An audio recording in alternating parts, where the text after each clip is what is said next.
There's another large cluster right over a building at Humber River Bay, where Humber River enters Lake Ontario.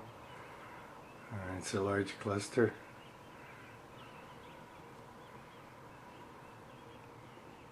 It's right over one of the buildings, right by the Humber Bay Bridge.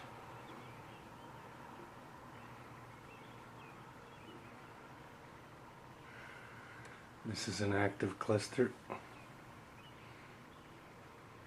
and you can see all the orbs all around that compose the cluster. The glowing part, bright white, is the center of the nucleus, and the red part and the white part together are the nucleus.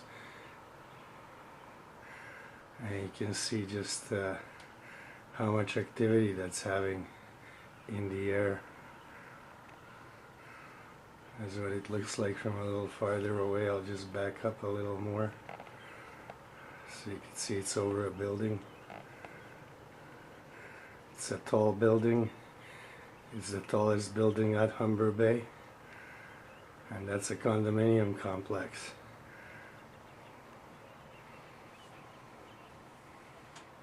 What the orbs have done is lower their altitude, and they no longer go 2, 3, 5,000 feet above Toronto where they're visible. Now they're hovering very low over the buildings, especially the tall buildings, so they are less noticeable. People think that they're just the regular lights, but as you can see, that is not a regular light.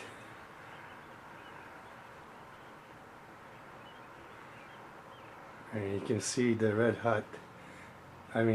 hot cluster center, and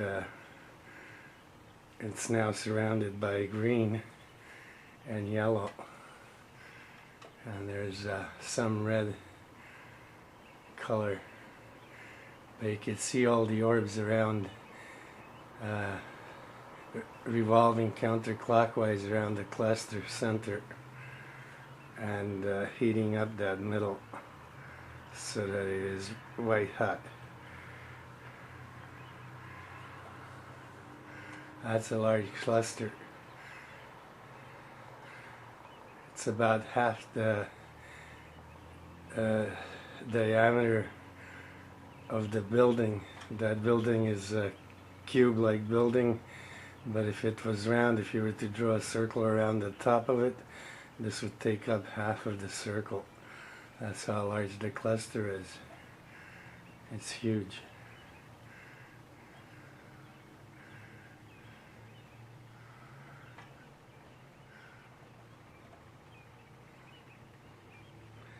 There's another cluster on a building also at Humber River, but it's a lower building. I'm going to try and find that one now.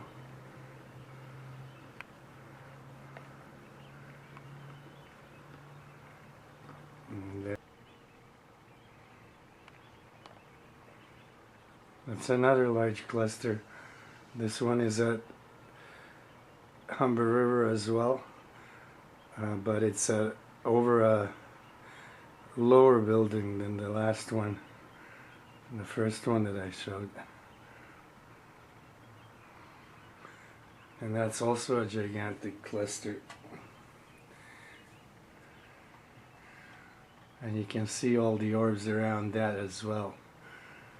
And there are smaller cluster versions right next to it. You can see that that's a hexahedron.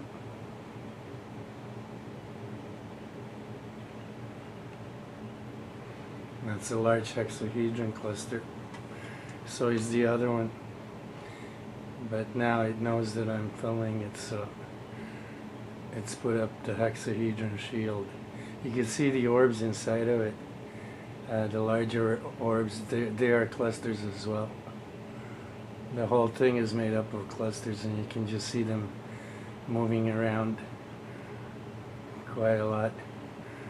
They're all revolving counterclockwise, and also spinning around their axes counterclockwise. And you can see how it's composed and how it can spread apart and then come back tight together into a hexahedron. And you can see that there are smaller versions of it all around it. They're also hexahedron clusters, just not as large.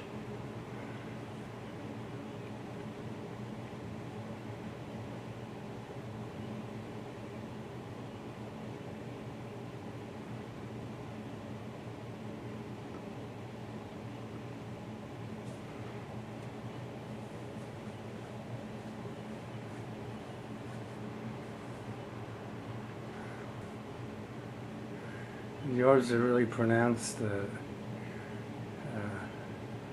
these days.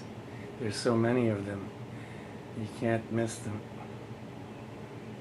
You can see it changing shapes and colors.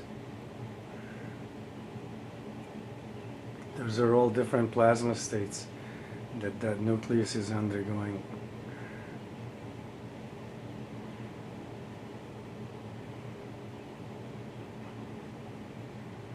And this is right in Toronto, maybe a couple of 100 feet off the ground, right over buildings that are full of people. They're condominiums. I was just there the other day, taking a lot of video of the CN Tower from across the lake.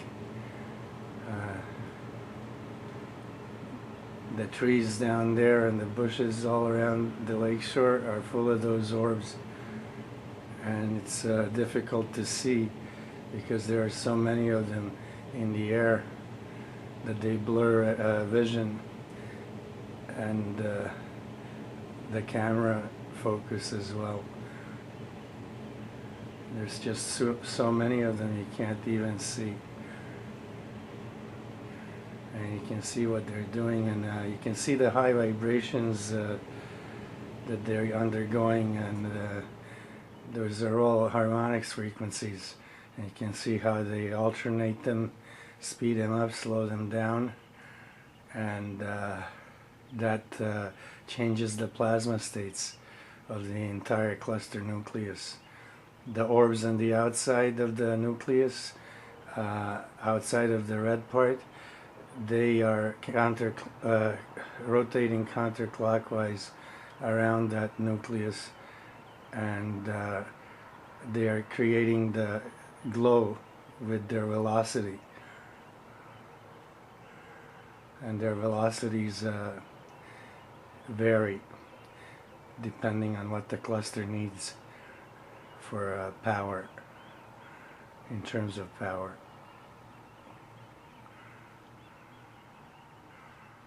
Okay, so they no longer hover high up over Toronto now. They've come down to just above buildings. They're still the same clusters, and they're still hexahedrons, no matter what shape they take and no matter where they are. They're still the same clusters and the same entities, and they are interdimensional extraterrestrial entities with intelligence, a high degree of intelligence.